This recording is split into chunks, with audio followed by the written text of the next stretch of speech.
Yes. I won. The utterance that started this whole mess. It all began when Evan's wife Marie was reading the mail and found an envelope that she'd been awaiting for weeks. I won, honey. Marie waved the envelope around as she rushed into the living room, where Evan was watching TV. What did you win? Evan asked. I entered a contest for that decade's salon. They were giving away a free makeover and I won. Marie exclaimed excitedly. Oh wait, it's a makeover for two, looks like you're a double winner. Evan said. Who are you going to bring?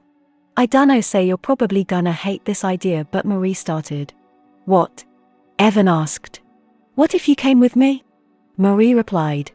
No way. Evan said. You've got friends you can take, I'm not interested. But think about it. We spin the wheel and come out matching. We could end up being a disco king and queen or look like Fred Astaire and Ginger Rogers. Marie exclaimed. Do they even work on men there? Evan asked.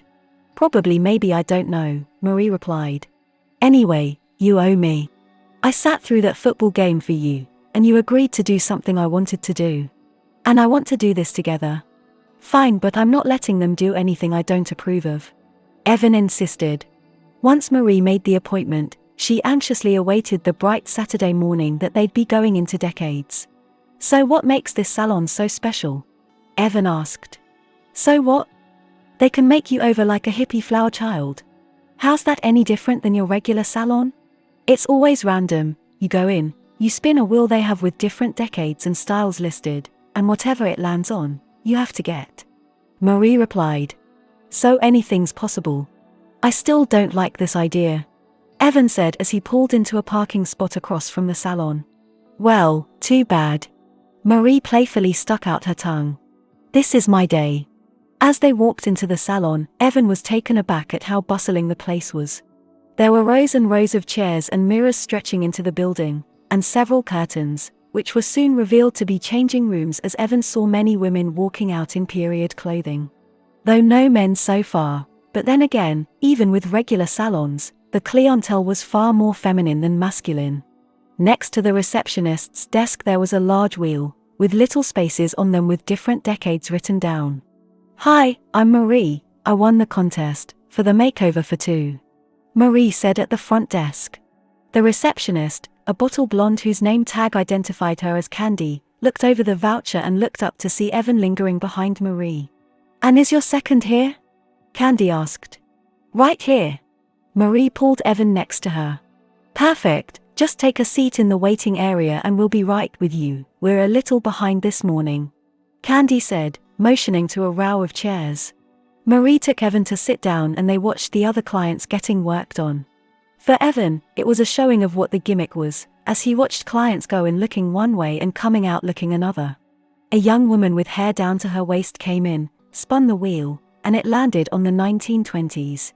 After some tears at losing her hair, she sat into the chair, and a little while later exited the changing room as a flapper girl with a short bob, feather in her hair and a long cigarette, looking like she walked out of an F. Scott Fitzgerald novel. That certainly convinced Evan that the salon meant business, though he was still unsure about the whole procedure. So they can just do anything? Evan asked. In the service of turning you into a person from whatever decade you landed on, yeah. Marie replied. I think you should go alone, let me see if I want to do it after I see how you turn out. Evan started to stand. I mean, I haven't seen a single dude since we walked in. Marie and Evan? Candy called. It's your turn to spin the wheel. EA! Marie exclaimed and rushed out of her seat to the wheel. Now, do you want to spin together, or do you want to do it separately? Candy asked. Together, if we can. Marie replied. And as if sensing Evan about to contradict her. It'll be more fun if we match. Evan kept his mouth shut. All right, take a spin. Candy said, stepping back. Marie took hold of the wheel and spun with all her might. It spun throughout the decades as Evan and Marie watched with anticipation. Eventually, it slowed down and ticked slowly over the 2000s, 1990s, 1980s, 1920s, 30s, 40s, before stopping on the 1950s. Congratulations! You've won the 1950s makeovers. If you'll make your way to O, that's too bad. I don't have chairs next to each other, Do you mind being a part? Candy asked. Not at all, Marie said, before turning to Evan. That way we'll both be surprised. I don't know, babe. Evan started. Hush, Marie said. You promised. Fine, Evan sighed. Evan, you can go to chair 16, that's in the back there, and Marie, you can have. Candy's voice trailed off as Evan made his way to the indicated chair. When he arrived, he was greeted by a young raven-haired woman, who was flanked by 2 other women. Hi, there, I'm Ellie, I'll be handling your makeover. Ellie stuck her hand out, which Evan shook. And these are my assistants, Madge and Shannon. So how does this work? Evan asked. You slick back my hair and give me a leather jacket. Madge and Shannon giggled as Ellie looked down at a tablet in her hands. It's a little more complicated than that, but I think you'll be surprised at the results. Ellie said. We don't usually get clients like you, but I think my girls are up to the task. Clients like me? Evan asked. Just take a seat, sir, and we'll handle everything from here on out. Shannon said, helping Evan into the salon chair. Evan sat in a very guarded way, keeping his hands in his lap. Ellie noticed, and put a reassuring hand on his shoulder. Don't worry, we've got a little something for nervous clients. Ellie said, picking up a pair of wireless earbuds. A little music. Evan accepted the earbuds, figuring that he might feel more at ease if he didn't hear the bustle of the salon in the background. He placed them in his ears and immediately started hearing 50s pop music playing through it. At first he just listened to it, his fingers tapping on the armrest, but as it played, Evan began to feel more at ease. Just put your signature here. Ellie handed Evan her tablet. It's a standard form, everyone had to sign it, even your wife. Which was true, because as Evan sat with the tablet, Marie did the same thing in her spot. Of course she read it, but it was truly a standard form, just removing any liability from the salon in the event that they were dissatisfied. Marie couldn't see any reason she'd be dissatisfied, so she went ahead and signed it. Normally, Evan would have read what was on it, but he was feeling so nice and content that he just scribbled his signature down and returned to listening. His mind started to wander by the time that Ellie dunked his head into the basin of warm water. Don't worry, when we're finished, you'll be the perfect image of the 50s. Ellie said. Ellie started massaging his scalp as she worked in the shampoo, which was extremely relaxing and felt really good. So good that the tension Evan had felt when he walked in started to drift away and his mind started to wander. As the music continued to play, Evan continued to feel at ease. As he finally relaxed, Ellie noticed that Evan had finally become comfortable in the chair. Don't worry, we'll have you looking gorgeous in no time. Ellie said as Madge and Shannon began prepping a few other items to use. You're lucky that your color is already perfect. Madge giggled as she ran her fingers through Evan's medium-length auburn hair. All Evan could do was give a goofy smile, before he drifted off again. As Evan sat, his eyes glazed over, Ellie worked the shampoo through his hair and rinsed it off. Then she used a towel to dry his hair a little, before getting a hair dryer out and drying the hair. Once she finished, she began weaving in auburn hair extensions into his existing hair, while Madge worked on trimming his existing hair into a feminine style, focusing on his bangs. Once the extensions were weaved in, Ellie had Madge bring over a set of curlers. Ellie rolled the front of his hair on top into 2 large stand-up curlers, before moving on to the rest of his head, pulling everything else into 2 rows of large pin curls around the side and back. Once that was done, she tapped his shoulder. Evan? Honey, get up, we need to move you to the dryer. Ellie said. In his drowsy and relaxed state, he barely recognized what she was saying, but her reassuring voice made him simply allow her to guide him over to the dryer. Surprisingly, they had a row of hairdryer domes set up, like would be present in a traditional 50s salon. Evan sat down and Ellie dropped the dome onto his head. Oh, cute, he thought. The retro dryer too. They're really giving me an authentic experience. Evan hadn't yet noticed the tightness and heaviness sitting on top of his head.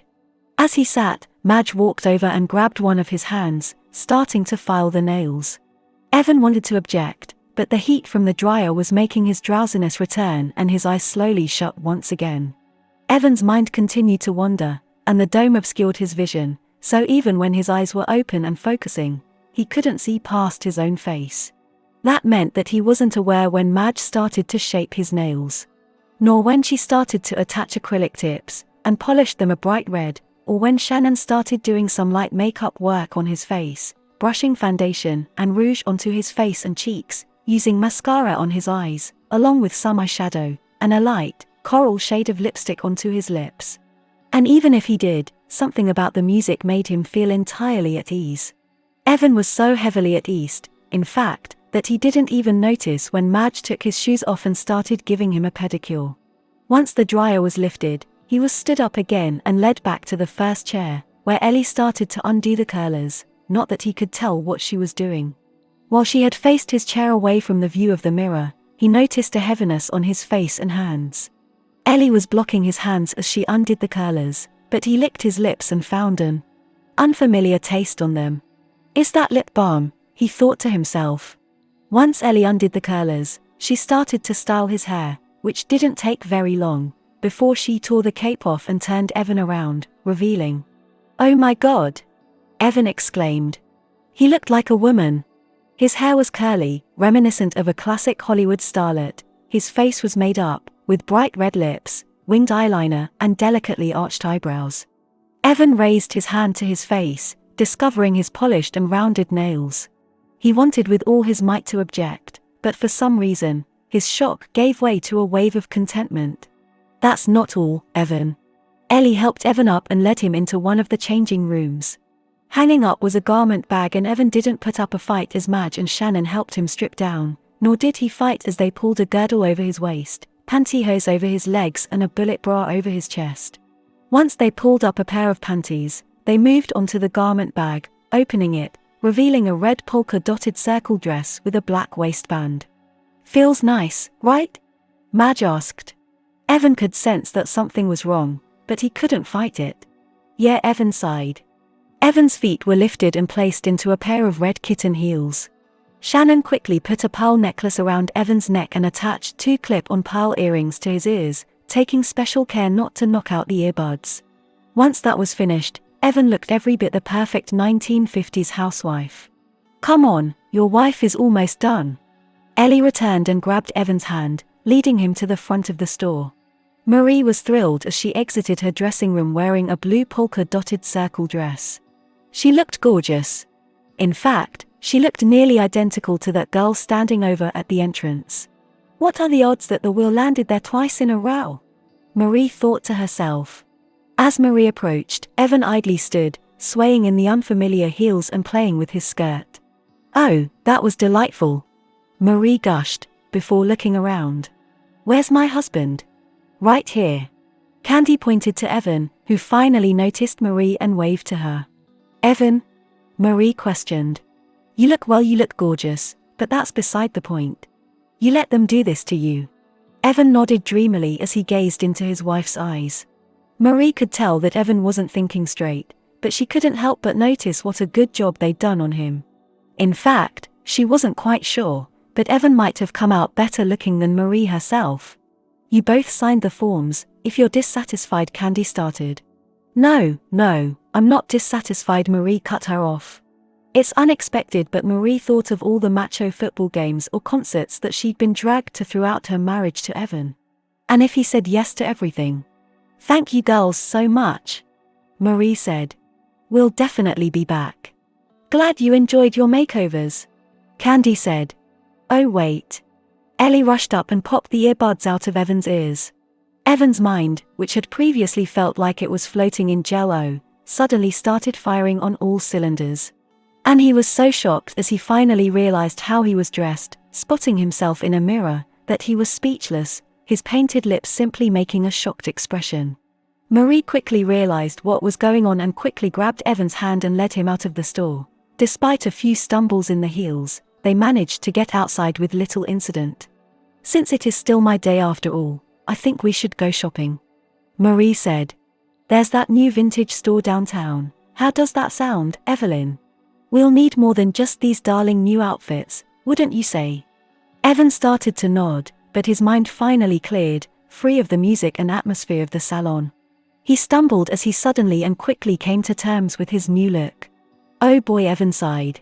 This was going to be a long day. And he had no idea just how much Marie had planned.